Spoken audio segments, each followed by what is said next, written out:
Okay, welcome everybody to tonight's OfferMobi webinar. This is Mark Roth, and we have on with us Jimmy Chin and Mike Turnbull and Maggie Rath. Most of the presentation is going to be done by Mike, who I'll introduce in a minute. It's been a while since we've done a webinar. We want to get these things rolling again for you guys. I know it's important, and everything changes in mobile pretty quickly, so it's important that we keep you up to date on the latest stuff and what's happening with all the different networks and techniques and things. So it's something that we need to definitely do more of, and we will be doing more of. We have a lot of things, great things happening here at OfferMobi. If you've noticed, you see the newsletters come out a few times a week with new offers, and we have a ton of new offers that have been coming on board in the past probably 4 to 6 weeks. We made a huge push, and part of that is due to Mike, who's come on as our lead biz dev person now, and he's bringing new offers on at a furious pace along with Jimmy. So you guys will be seeing more of that, and that's really the lifeblood. As you know, we need those offers so that you guys can run them. So we have definitely kind of a new momentum and energy here, I think, and it's obviously it's due to the people that have been coming on board with us, and so a lot of you guys have seen you're assigned new affiliate managers that weren't here before, and so you guys can see that from your end, I'm sure. So with that, I'm going to introduce Mike Turnbull, all the way from Kentucky. And Mike is going to lead the show for us tonight. How you doing, Mike? I'm doing well. How about you? Okay, good. So what do you got for us tonight, Mike? Okay, well, basically what this is going to go over is a pretty basic just introduction to mobile media buying. That being said, I'm going to use a lot of, I guess, industry lingo, words that if you're a complete beginner, you may not understand. Just due to time constraints, I'm not going to be able to sit down and explain every little, word that I go over. If there's something that you don't understand or a particular, phrase, just Google it. Like, it's pretty easy to look these things up. And if it absolutely comes down to it, just shoot somebody an email and we can, kind of clarify a little bit, better for you. And Mike, before you get started, I want to mention 2 other points. One is you guys all have a question box that you can access, and you could type questions that we see. And so if you have any questions anytime during the webinar, you could feel free to type them in. We might not get to them right away, but we'll try to get to most of your questions at some point during the webinar. The other point is if you have to leave or whatever and can't stay for the whole thing, we're recording it tonight, so you could be sure to get access to that after the webinar is over. It'll be on OfferMobi.com. So and also we're looking for to make this a series. So this is definitely the introduction of media buying, and I think we're gonna definitely have some more in-depth ones later on. So definitely stay tuned. Yeah, this isn't, this kind of thing isn't something that you can completely explain in an hour or so. So yes, this will be an ongoing series. This one is going to kind of focus on just again, it's an introduction. So it's kind of a beginner's course, just some basic tips and tricks that'll help you get, the best out of your efforts. Okay, so the first thing I want to do, I'm assuming that a lot of you guys are coming from the web side of things. So basically, web mobile usage is expected to totally surpass desktop mobile or desktop internet usage by 2014. So what that means is that there are literally new people coming online every single day that you are able to make money from via their mobile phones. There's a lot of people that don't have computers, aren't computer savvy, but it's getting to the point where everyone has a smartphone in their pocket and everyone, uses it to connect via, Facebook or just to look things up on the fly or whatever. And the next point is that traditionally, the website of media buying has focused on just a few countries due to the fact that it was hard to monetize countries that didn't have credit cards. As you can see here, U.S., Canada, United Kingdom, those were the primary focus of web, media buying and web traffic in general. But with mobile, we do carrier billing, which kind of allows us to monetize the whole planet for the most part. Literally hundreds of millions of people that just a couple of years ago we weren't able to properly monetize. So just the potential here is huge. This is just kind of a graph that shows you, over the years how mobile internet users have grown exponentially. And again, within a year, it's expected that more people will be surfing the internet on their mobile devices than on their desktop computers. This is a list of top carriers by subscriber. And as you can see, the United States isn't even represented in the top 10. Yeah, we've got T-Mobile, but the only reason T-Mobile is number 7 is because of their presence in Europe. Verizon is the biggest American carrier, and they're number 15. So what I want to stress here is that the rest of the world is much farther into mobile than the United States is. So it just, again, these are people that just a few years ago you couldn't monetize, you could not make money off of, and now the whole world is open for you to make money on. Okay, these are your basic traffic sources. Obviously, there are other types of mobile traffic, but these are going to be the core of most of your traffic. Mobile search. That is typically the highest quality traffic you can get. It's also the most expensive. So personally, if you're a total beginner or if you don't have a pretty large testing budget, I would kind of shy away from mobile search. Also, volume can be an issue based on the vertical that you're promoting and just the keywords you're going after. If it's something very common like dating, there's obviously a larger volume of people doing searches for those keywords. If it's something very obscure, it's kind of hard to scale, sometimes. In-app display is basically just banners or text ads that are displayed inside of a mobile app. It's reasonably priced traffic. The quality is pretty good. It's really good for like CPI, which is cost per install offers, and the volume is really good with that. Mobile web display is very similar to in-app display, except that the ads will be displayed on a mobile version of a website as opposed to inside of a mobile app. Also, it's reasonably priced. The quality is pretty good, depending upon the niche of the site and the vertical of the offer. Obviously, if it's a dating offer and a blog about fly fishing, those aren't really a good fit. And then push notifications. Push notifications are, the traffic is pretty cheap. The quality varies wildly depending upon how you do it. And for anyone that doesn't know, I'm sorry, those are basically ads that are sent without the end user requesting it. It pushes the ad directly to your phone. If you have an iPhone, it just kind of pops up like a dialog box. If you have an Android, it actually displays on like the drag down status menu at the top. They work really well with certain offers. And again, it depends on how you structure, the ad itself. That being said, they're getting a little more.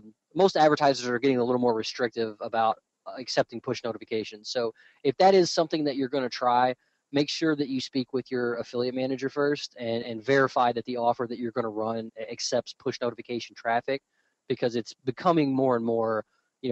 Push notifications annoy people for the most part. So you tend to get complaints and people just kind of, having issues with the way that you're marketing to them. Icon drops are essentially, it is exactly what it sounds like. When you install a certain app on your phone, it'll just kind of force push an icon onto your screen, and hopefully you open it up and it brings up a website or whatever. Those are another, they're very similar to push notifications in that the user didn't request that.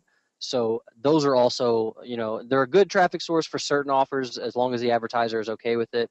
But always just check first, because there are a lot of advertisers that don't like that kind of stuff. Okay, this is very relevant, so pay attention to this closely.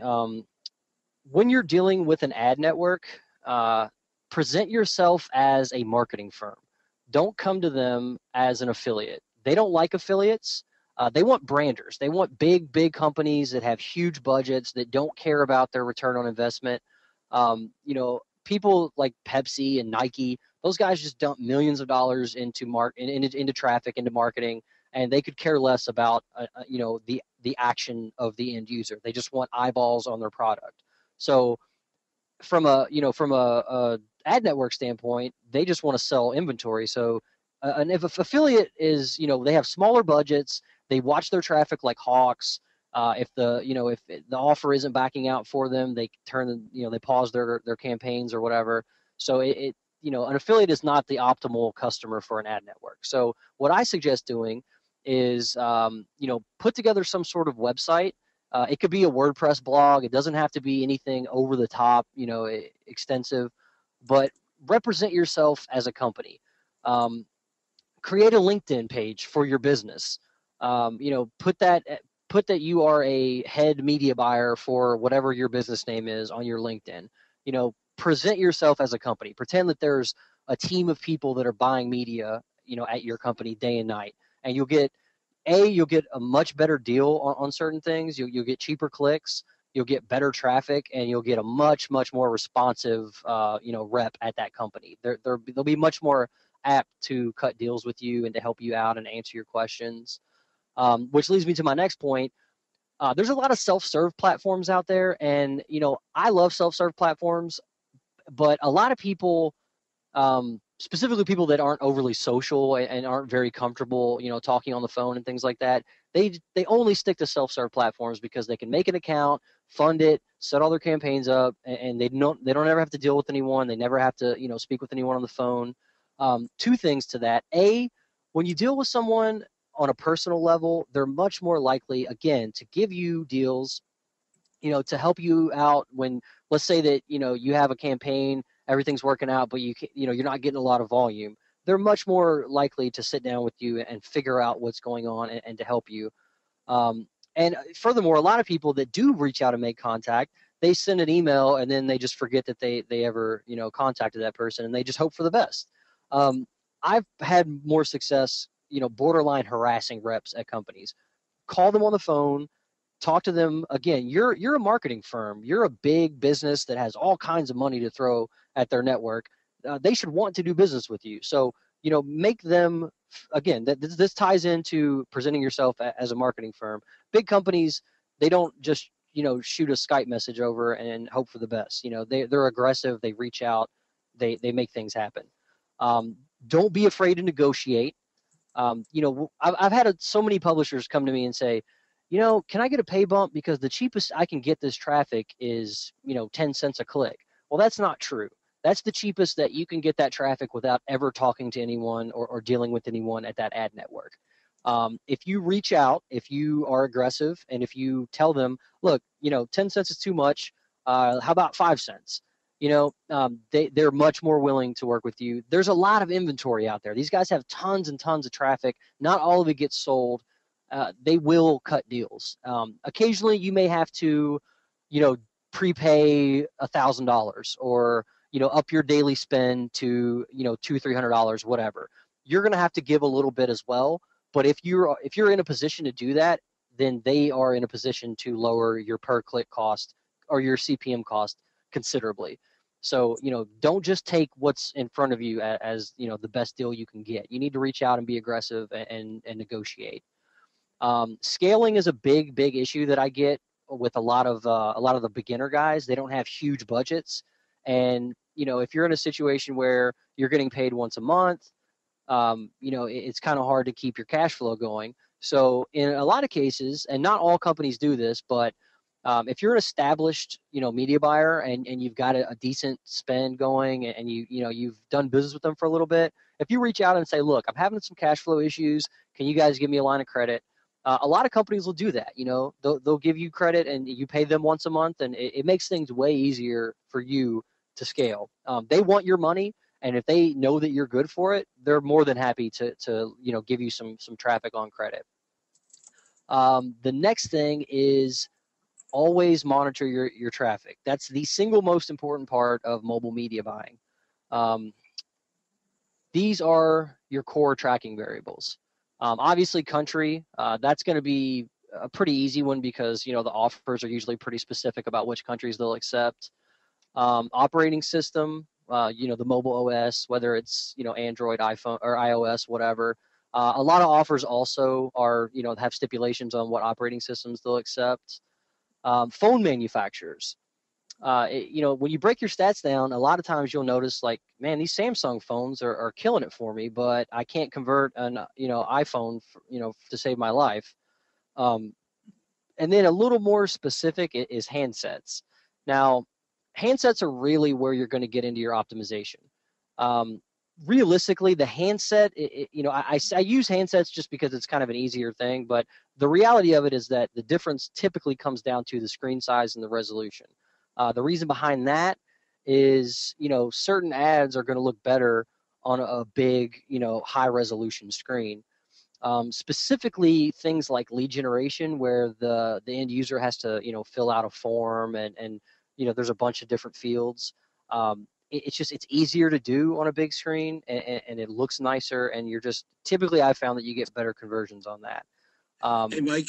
Yeah, I want to definitely. This is Jimmy here. I definitely want to stress, handset, screen size, resolution, and user agents. I think it's one of the most important tracking variables that even the savvier media buyers, the savvier affiliates miss out on. Right? It's easy to do country and operating system manufacturer, but the most successful guys that are scale and the most successful guys that are profitable are optimizing, literally down to the user agent type, right? They know exactly what phone, what model, what brand, what screen resolution is doing the best, and target that.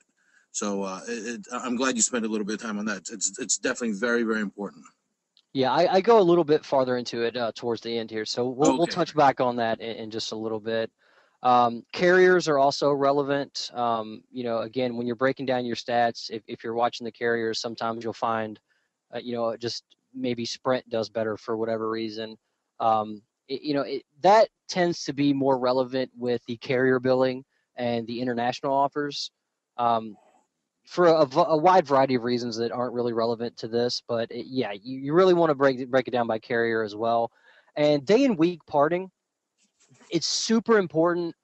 It's something that a lot of media buyers don't spend enough time on, especially the beginners. And the reason for that is to properly gauge, not necessarily day parting, but week parting. You have to run traffic for at least 7 days. And there's a lot of people that aren't comfortable losing money on a campaign for a whole week before they start optimizing. Not to be mean, but sometimes you don't have an option. So if you're the kind of person that, you can't stomach losing a few $100s or even, a couple $1,000s in some situations, you're going to have a hard time properly doing day and week parting. But it really, really does make a huge difference. I can't explain it all the time, but some offers do better on Tuesdays, Fridays, and Saturdays than they do the rest of the week. I don't know why, but they do. Some offers do better late at night. Some offers do better early in the morning. It's totally random as far as I can tell, but it's, it's the truth, and it happens.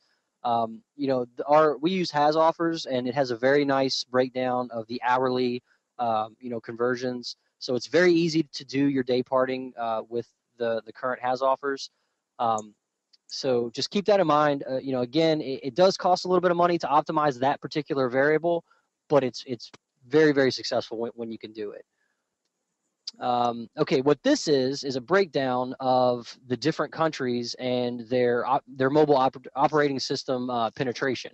Now, as you can see, different operating systems are more prevalent in different countries. The reason that I brought this up is because if you're targeting a campaign in Mexico, well, if you look at Mexico, you notice that 25% of the operating systems in Mexico are on Symbian, which is an Nokia, operating system. Most people, especially from the States, most of us guys in the States think everyone's got an Android or an iPhone. That's just not true. Look at the UK. UK has 33% BlackBerry. So there's just, you need to do your research before you go targeting a country that you have no experience with and you don't know about. Spend a few minutes on Google, looking up, what kind of phones people use there, what kind of carriers people use there, who has the market share in that particular country. And that's going to get you volume. So, again, for instance, let's say typically you do very well with Android.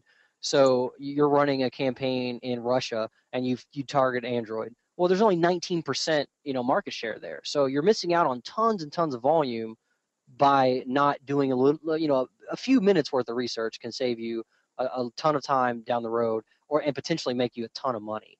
So, keep that in mind before you start promoting offers. As I said before, mobile is very, very heavy in the rest of the world. So, a lot of people don't do their research. They pick an offer that someone tells them is doing well. It's in a country they've never been to. They have no knowledge of that country whatsoever, and they just dump, waste a bunch of money on traffic that doesn't exist. This is a quick rundown. There's obviously a lot of other operating systems, but these are going to be your main 5 operating systems out there. Android obviously is made by Google.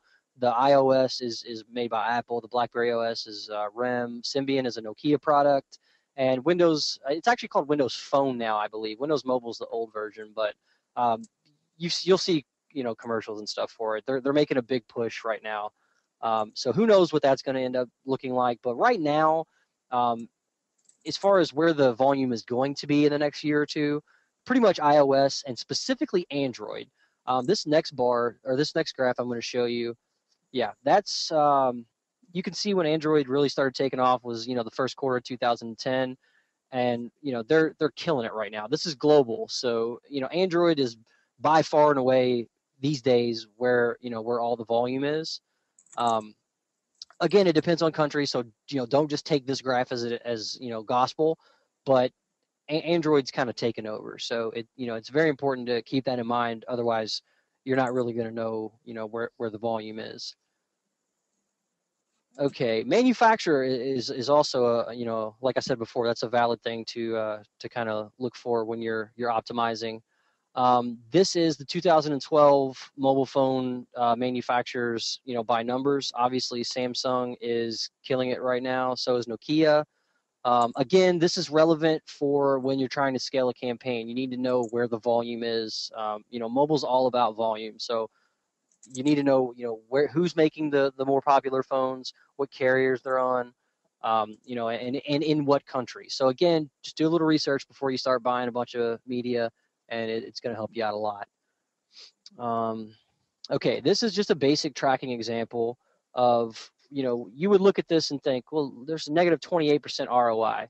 That's a loser campaign, right?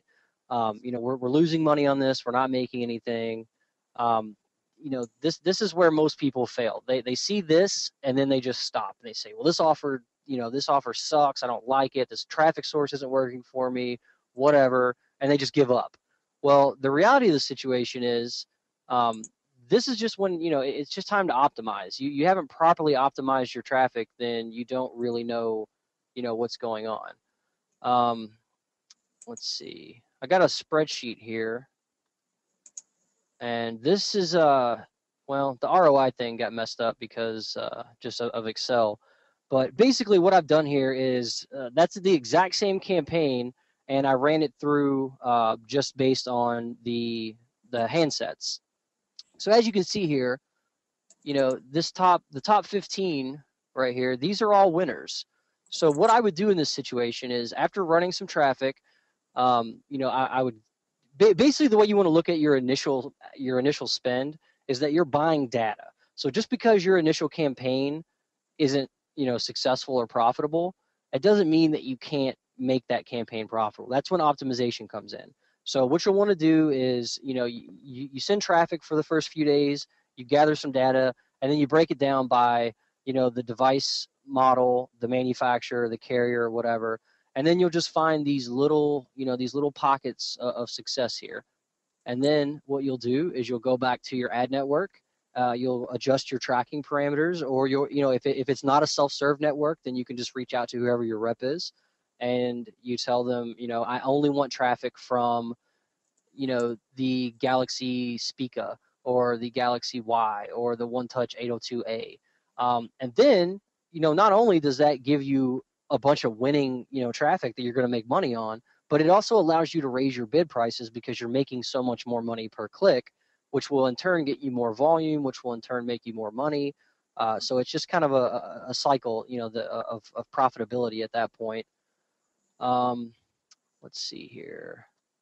The next thing I want to go over is this is actually the last thing I really want to touch on. Pre-landers versus direct linking. One of the greatest things about mobile media buying is the fact that if you're not like a high-level web developer, as far as web traffic goes, it's very rare that you can just set up a campaign and direct link to an affiliate offer and immediately turn a profit. There's too much competition. There's too many people doing it. The bid prices, if there is an offer that's that good, very quickly enough people are going to jump onto it and drive the bid prices too high. So what a lot of people do is they'll build a lander and they'll use that to kind of funnel people into their paths, or they'll use it to kind of engage the user to convert.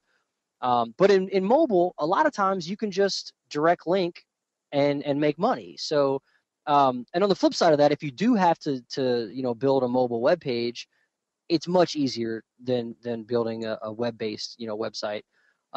Anyone out there that has rudimentary programming knowledge or even just HTML type knowledge, if you look up jQuery mobile, it's a very, very basic kind of mobile web design language. I'm the world's worst programmer. I don't know much about code at all, but I can build a jQuery mobile website in 15 minutes. On the flip side of that, if you're the kind of person that just would rather pay someone to do it, for the cost of one full featured website, you can get tons of mobile landing pages. So again, that's just something that works in your favor when you're dealing with mobile over dealing with web. Now, the pros of using a pre-lander, user engagement. Now, what I mean by that is, a lot of people do like sweepstakes type offers, which is, the end user will land on the page. It'll say, you've been, for instance, a lot of people use like Facebook. Are you a fan of the new Facebook layout or whatever? And they say, no. Well, then it goes to another question. How many hours a day do you use Facebook? And then you pick your answer. And then it says, congratulations, you've been entered to win a free iPad. And it sends them off to an iPad, email submit offer or whatever. It seems counterintuitive because you're making the end user do a lot more stuff before they get to the page, but it works. It builds engagement. They want their answers to be counted. They want their voices to be heard. They've already done this much, so they're going to do the next thing. It really does help conversions, just to get the end user engaged. Also, just a pre-lander, if you use it the right way, if you put a certain angle on it, it tends to increase your conversion percentage, just because you can kind of like lead the person in the way you want them to go. The best thing about using a pre-lander, in my opinion, is that you can set up a way to capture the email address or the name, or in some cases even the phone number. You want to be careful with that because the SMS rules are pretty stringent and you can get in a lot of trouble. So be very careful, and perhaps even consult legal advice if you're going to start doing SMS. But I've made a lot of money over the years doing just basic arbitrage, where the first landing page that the user sees is, ask for their name and their email address. That goes into my, Aweber account or whatever you use for emailing. And then the next page is, a CPA offer of some sort. If you can get it to where you're breaking even on your traffic with the CPA offer, then all that data ends up being free. So you can then, email them offers, feed them into like a newsletter that occasionally pitches offers. There's a million ways you can do that, but that's one of the biggest, benefits of using a pre-lander. And then obviously the downside of using a pre-lander is that you're going to get drop-offs. If you've got a 3-page pre-lander before they see an offer, not everyone is going to see that offer. You're going to be paying for clicks that may not necessarily end up, going where you want them to go.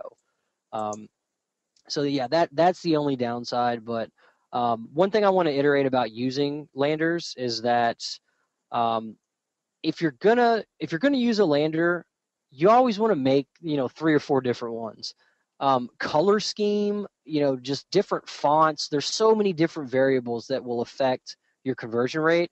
And the best way to figure out what works is to make a bunch of different ones, evenly spread your traffic through them, and then just keep close eye on what this one works, this one doesn't. I'm going to drop the one that doesn't. I'm going to scale the one that does. Personally, even when I've got some winners, when I've got landing pages that are just killing it, I'm still building new landing pages because I never know, A, when the one I'm using now is going to start dying off, and B, maybe there's an even better one that I can put together. So, split testing is a big, big part of this business, and you always want to continually be testing your landers. Furthermore, even if personally, I like to split test between using a pre-lander and not using a pre-lander. If you've got an offer that's profitable without a lander, obviously, scale that to the sky. But you should also build a couple landers out and set up a whole new campaign with it, and maybe you can do even better. So just in general with media buying, split testing is the way to go.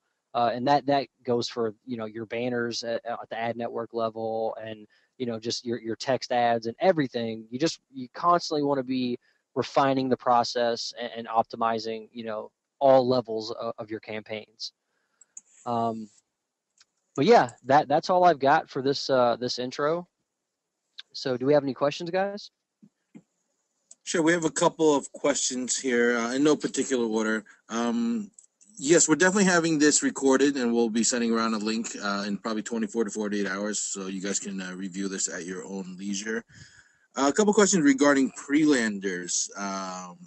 Mike, is there a website or is there a tool that you know of that we could generate our own pre-landers?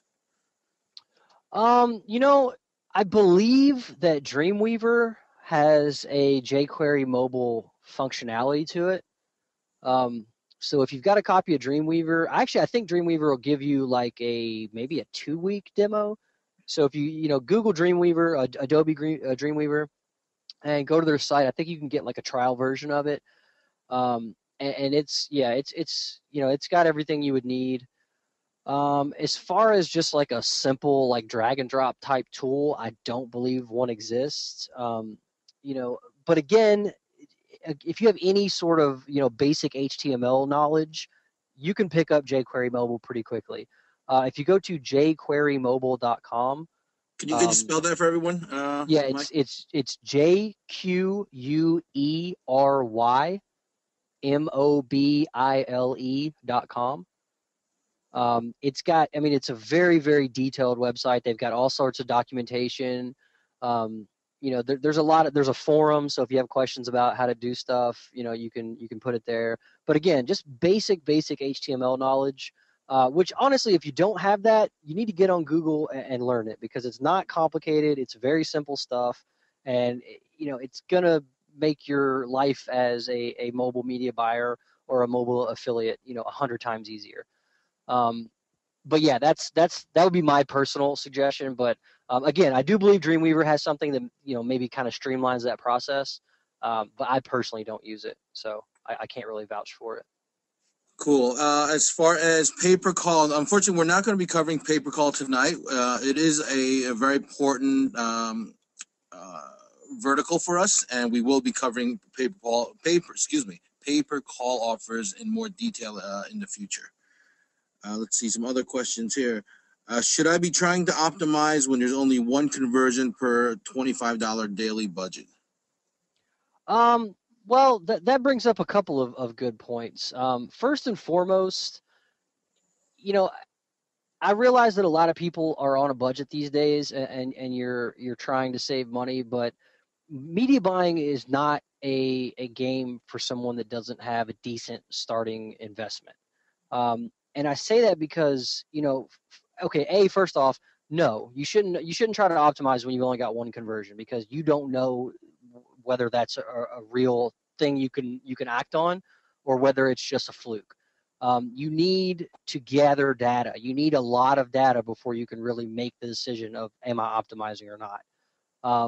Again, I know people that spend thousands and thousands of dollars before they ever even think about optimizing an offer. Now, obviously, you don't have to, spend thousands and thousands of dollars, but the more data that you can get, the better your optimization is going to go. And in regards to having a $25 max spend, most ad networks, the way that they gauge the quality of traffic that they serve to you and the volume of traffic that they serve to you is based on a few factors. Your daily spend is a big factor in that. So if you've only got $25, set per day, you're going to run into two problems. A, you're going to be getting the bottom of the barrel traffic, and what I mean by that is, let's use in-app display as an example. When you first pull that that game or that app or whatever up, the first ad that you see, statistically speaking, that's going to be, the first like 3 or 4 ads are the ones that people click on. If your ad's getting served, number 20, that person is so used to just bypassing those ads that they're never going to click on it. It's low quality traffic. You're going to get a lot of accidental clicks. You're going to get people that are annoyed by your ads at that point. It's just, you're not going to get good quality traffic. Furthermore, you're going to get very low volume traffic because, again, they're more, they want the big money. They want the guys that have $10,000 sitting in there and are burning through $1,000 a day. So, you're going to have a hard time if you've only got a $50, fund in your account and you're only spending $25 a day. So not only is it hard to optimize, but it's hard to get good traffic and any sort of volume when you have no money to spend on it. Cool. You got some questions regarding SMS and push notification and icon drops. And also, Mike, when you get a chance, can you go back to the slide with the countries per mobile devices? Okay, give me just while we're talking about that. I'll talk about the SMS a little bit. I would stay away from it. Right now, we don't proactively, sponsor or push any sort of SMS campaigns. It's very spammy. There's a lot of guys are doing it. There are a lot of guys that are probably making a good amount of money for it, but there's also a lot of heavy fines being levied. I think recently there was 2 guys fined over $800,000. Yeah, it's $5,000 per SMS. Right. So I mean, That's the penalty. It's the equivalent of spam, basically. And it's even worse because most individuals still pay per SMS text. So the FTC and the Attorney Generals are taking that very seriously. So again, I would not, as enticing as it sounds, I would stay away from SMS. Well, and just imagine any of you guys that have mobile devices at home. It's kind of annoying. It's a pretty aggressive, annoying way to get your message out there. So even if you don't get in trouble, most of your users are going to be just kind of annoyed at the way that you're doing it. Jimmy, did you want me to bring up the operating system by country? I think the ones with the let's start with the one with the circles. Okay. And regarding push notification, yeah, that's a good one. Regarding push notification and icon drops, it's becoming more and more popular, but on the flip side, it's becoming more and more notorious for advertisers. It's basically the equivalent of spyware and malware, right? The equivalent of pop-ups on your computer, where users are downloading it and it's embedded in apps and games, and they don't know that they're accepting the terms and conditions until they're getting strange icons on their phones and strange messages on their system tray. Again, it works. There's major companies around it, and it does provide a lot of traffic. But most of the time, the quality, and a lot of times the quality is on the poor side, and also you're more apt to get shut down from an advertiser based upon the messages that you're delivering. Yeah, another problem with push is that a lot of people that use it do so in a very deceptive fashion. So what I mean by that is, again, let's just use Android as an example, it displays in your status bar. So people will, make it look like it's coming from their carrier. They'll make it look like it's an update from Android or whatever. There's a lot of like shady stuff that people do, and that obviously you're going to get complaints when you do things like that. But also just even the people that you trick, it's going to be low quality. So, there are ways to do push in a non-deceptive fashion. And the traffic, we've got guys that do push notifications and make good money doing it, and the advertisers like the traffic, and everyone's happy. But those guys are being very upfront about what the user is clicking on. They're not tricking the person into going to the page or downloading the app or whatever. They're being very upfront and honest about what's going on. So, it's kind of a trade-off. It's I don't want to bash on push notifications too much because you can make a lot of money with them. You just it's about to be a very regulated market. People are looking at push notifications, and to be honest, a lot of the advertisers are no longer accepting that traffic. And from what I've seen, a lot of the big companies that serve push notifications are trying desperately to diversify their business so that they can eventually get out of it. So again, it can be done right. It can be done in a non-deceptive fashion, and you can make a lot of money at it. You just have to be very careful about, exactly what you're doing. And again, I want to stress, always ask your affiliate manager if push notification is allowed, because it's not allowed on a lot of offers. So, there's no sense in spending your money and thinking you're gonna make a bunch of money, and then all of a sudden the advertiser says, nope, you broke the rules and we're not paying. So you always want to double check. Cool. So we got about 10 more minutes. We'll fly through a few more questions. Mike, could you go back one more slide? Basically, the carrier per country also. I'll get a couple of requests for that. Really quick, also, someone mentioned about SMS. I know we just covered it. So yes, absolutely. SMS is supposed to be opted in, right? And I'm using air quotes for that. But so is all of email, right? And we still get a ton of spam. Reality is that people may opt in for offers unknowingly, or they may forget that they opted into something, and that's where the complaints come. And the attorney generals are going to side with the consumers and not you. So that really quickly. As far as traffic sources, recommended networks to start with, Mike, is there any self-serve networks that you would recommend, or any networks that you recommend to try to get a rep at to start? Okay, again, as far as first and foremost, I always try to shy away from recommending a specific ad network. Reason being, I don't own that ad network. I don't work at that ad network. I don't want to attach my reputation to someone that I don't know, or a company that I don't know. Also, if everyone jumps on the same traffic source, it more or less kind of ruins it. So, the good thing about mobile is that right now there are hundreds of traffic sources out there.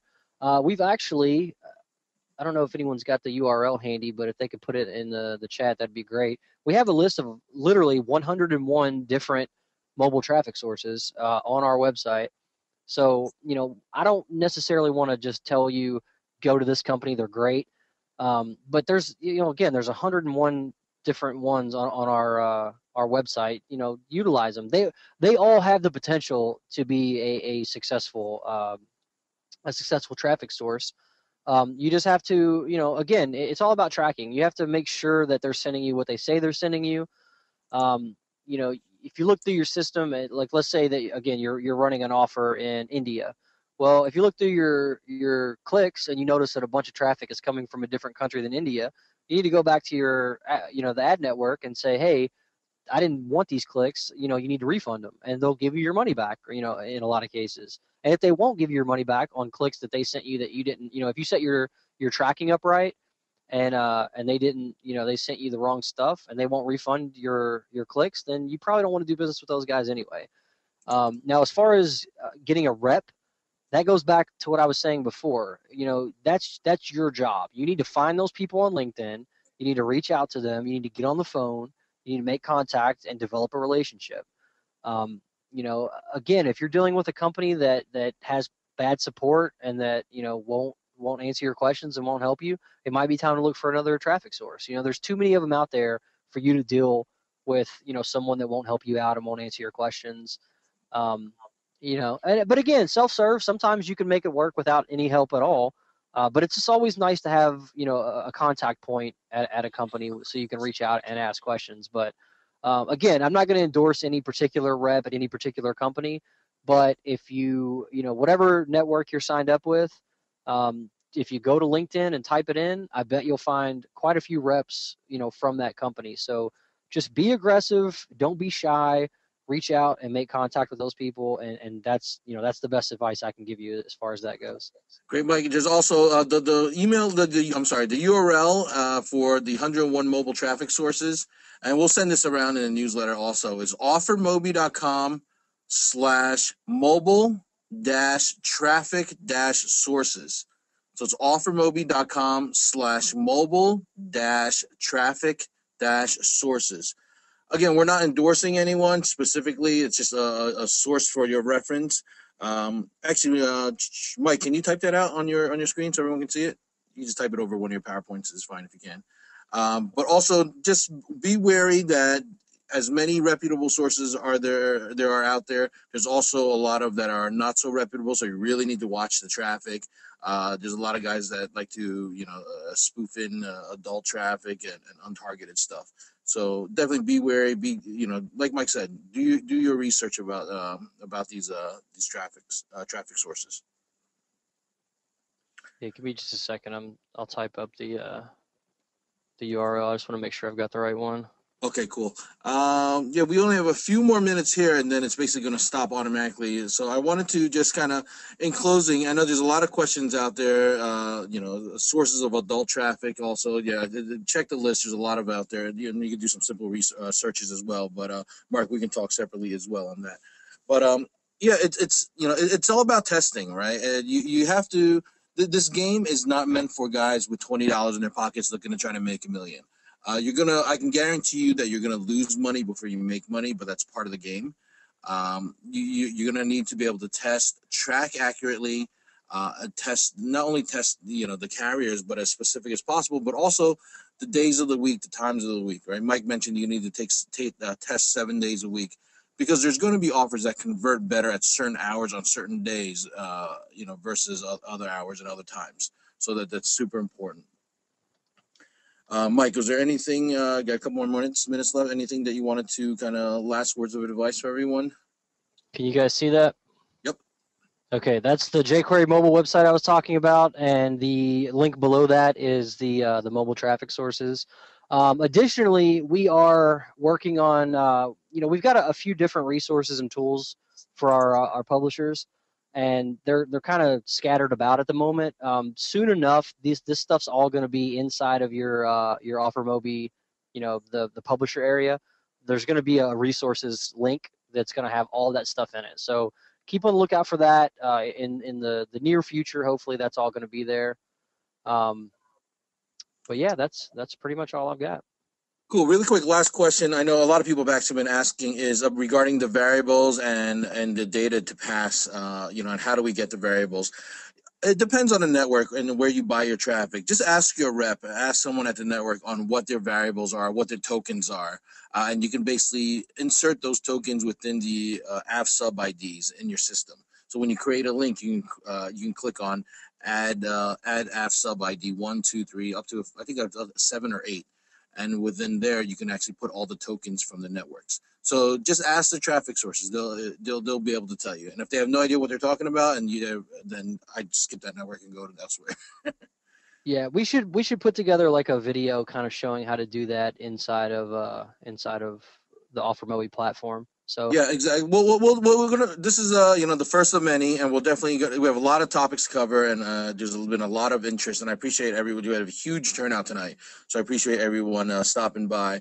Again, it's hard to cover everything in an hour, but our goal is to work with you guys, basically be partners with everyone, and help everyone become successful. So cool. Mark, are you still around? Any last words for you? Last 3 minutes? Or not? Yeah, I just was muted out. So yeah, that was great, Mike. Looking forward to getting the rest of these going. We're probably going to be doing these, I'd say, every other week or so. That's when you should look for them. We'll certainly let you guys know in the newsletters. If you have any, kind of specifics or even general topics that you think that would be great to cover in the future, you could let us know. You could send us, an email. Or just let your affiliate manager know is probably the best thing. which Yeah, you can get in touch with them. A number of I wanted to address that also. Definitely use your affiliate managers as a resource as well. Any kind of questions or requests, and if they don't know, they'll run it up to Flagpole, and one of us will help you. So definitely, I mean, everyone should have an affiliate manager assigned to them. Just look in your account for their information. Okay, so with that, we'll wrap things up. Thanks, everybody, and we'll see you on the next one. Thanks, Mike. Thanks, guys. Take care, everyone. Thanks for showing up.